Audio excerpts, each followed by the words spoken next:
நண்பர்களே, நீங்கள் பார்த்து கொண்டு இருப்பது உங்கள் குங்குமம் ரிவ்யூ. சரி, வாங்க வீடியோக்குள்ள போய் என்ன நடக்க போகுது அப்படின்னு சொல்லிட்டு பார்த்தீங்கன்னா, அதிரடியான இந்த ஆட்டத்தில் யார் வின் பண்ணுவா யார் வின் பண்ண மாட்டா அப்படின்னு சொல்லிட்டு தெரியாமல் குழப்பத்தில் குழம்பி போயிட்டு இருக்காங்க. ஒரு பக்கம் நம்ம அஞ்சிலேருந்து எப்படியாவது அந்த இலக்கியாவை பழி வாங்கி அவள் வாழ்க்கை நாசனம் பண்ணணும்னு சொல்லிட்டு துடிச்சுன்னு இருக்காங்க. அதே சமயத்தில் நம்ம இலக்கியா அஞ்சிலோட வாழ்க்கையை காப்பாற்றணும் அப்படின்னு சொல்லிட்டு கார்த்திகிட்ட ரொம்பவே பருப்பாக பேசின்னு இருக்காங்க. என்னதான் பேசினாலும் அவங்க இருந்துன்னு இவங்க பேச்சை கேட்க மாட்டேன்னு சொல்லிட்டாங்க. இதோ பாருங்க, நீ தேவையில்லாமல் என்கிட்ட வாயை கிளறாதீங்க. என்னை பொறுத்த வரைக்கும் அவள் போனது தான், இதுக்கு மேலே என் வாழ்க்கையிலே இல்லை. நீங்கள் தேவையில்லாமல் அவளை என் வாழ்க்கைக்குள்ளே சேர்த்துற வழியில் யோசிக்காதீங்க அப்படின்னு சொல்லிட்டு சொல்லிடுறாங்க. இதை கேட்டது என்ன சொல்கிறதுன்னு சொல்லிட்டு தெரியாமல் குழப்பத்தில் குழம்பி போயிட்டு ஒரு பக்கம் திக்குன்னு முழிச்சுன்னு இருக்காங்க. என்னடா இது இப்படியே போயிடுச்சுன்னா காலம் என்னடா ஆகுறது, காலம் என்னத்துக்கு தான் பதில் சொல்லும், ஏன் இந்த மாதிரி பண்ணுறான் அந்த கார்த்தி பையன் அப்படின்னு சொல்லிட்டு தெரியாமல் ஒரு பக்கம் இவங்க கண்ணீர் விட்டு அழுதுன்னு இருக்காங்க. தங்கச்சியோட வாழ்க்கை இப்படி போயிடுச்சு அப்படின்னு சொல்லிட்டு ஃபீல் பண்ணியிருக்காங்க.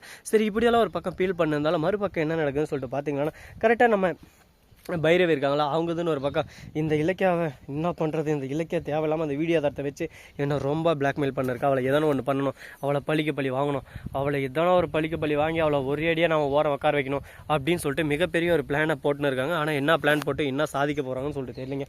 பார்ப்போம் என்னென்ன பண்ண போகிறாங்க, ஏது பண்ண போகிறாங்கன்னு சொல்லிட்டு. சரி, இப்படியெல்லாம் ஒரு பக்கம் போயின்னு இருந்தாலும் அதுக்கு மேலே என்ன நடக்க போகுது அப்படின்னு சொல்லிட்டு பார்த்தீங்கன்னா, கரெக்டாக நம்ம தலைவன் எஸ்எஸ்கே இருக்காங்களா, அவன் புதுசாக ஒரு பிளான் பண்ணுறாங்க. என்னடா பிளான் அப்படின்னு சொல்லிட்டு பார்த்தீங்கன்னா, கரெக்டாக நம்ம அஞ்சலி இருக்காங்களா, அவங்கள வச்சு இலக்கியாவோட சோழியை முடிக்கணும், கௌதமோட சோழியை முடிச்சிடணும். அதுக்கப்புறம் எல்லா பழியும் அஞ்சலி மேலே போயிடும், நம்மளை யாருமே கண்டுக்க மாட்டாங்க, இந்த டீலிங்கில் நம்மளை ஓரம் தள்ளிடுவாங்க.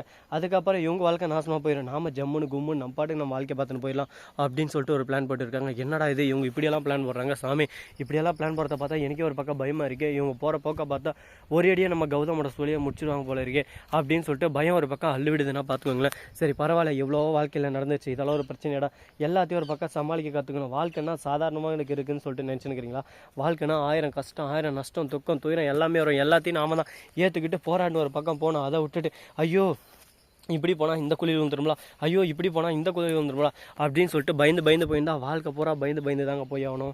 வாழ்க்கையில் என்றைக்குமே பயப்படுறதை விடுத்துட்டு அடுத்து என்ன பண்ணலாம் ஏது பண்ணலாம்னு சொல்லிட்டு யோசிச்சு சுவாரஸ்யமான விஷயத்தெல்லாம் நம்ம செஞ்சுன்னு போனால் தான் நம்ம வாழ்க்கையில் நாம் கிரியேட் பண்ண ஒரு இடத்த அச்சீவ் பண்ண முடியும். சரி, இது ஒரு பக்கம் போட்டுன்னு சொல்லிட்டு விட்டாலும் அதே சமயத்தில் கரெக்டாக நம்ம தலைவன் இவர் இருக்கிறார்ல கார்த்தி, அவர் போகிறாரு கம்பெனிக்கு. எதுக்காக அப்படின்னு சொல்லிட்டு பார்த்தீங்கன்னா, போயிட்டு கம்பெனியில் கொஞ்சம் டிப்ரெஷன் எல்லாம் குறையணும் அப்படின்னு சொல்லிட்டு அங்கே போனால் ஐயோ வந்துட்டான்ப்பா, பொண்டாட்டியை துரத்தே அடிச்சுவேன், பொண்டாட்டி எப்படியெல்லாம் இவனை ஏமாத்துறான் தெரியுமாப்பா அப்படி இப்படின்னு சொல்லிட்டு ஆளுக்கு ஒரு பக்கம் ரொம்பவே அவதூறாக பேச ஆரம்பிச்சுறாங்க.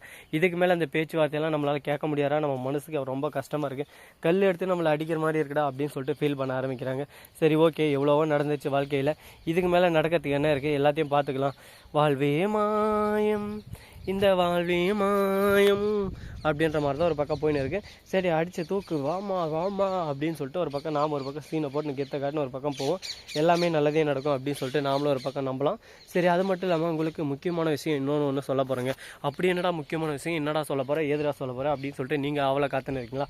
அதுக்கு முன்னாடி நம்ம சேனலை சப்ஸ்கிரைப் பண்ண நண்பர்களை சப்ஸ்கிரைப் பண்ணுங்கள், லைக் பண்ணுங்கள், ஷேர் பண்ணுங்கள், டிங் வெள்ளை தட்டி விட்டு போங்க. அப்போ தான் நாம் போகிற அடுத்த வீடியோ உங்களுக்கு உடனுக்குடன் நோட்டிஃபிகேஷனில் வந்து கொண்டே இருக்கும். மிக்க நன்றி, தேங்க்ஸ் ஃபார் வாட்சிங், டாடா, see you, நன்றி, வணக்கம்.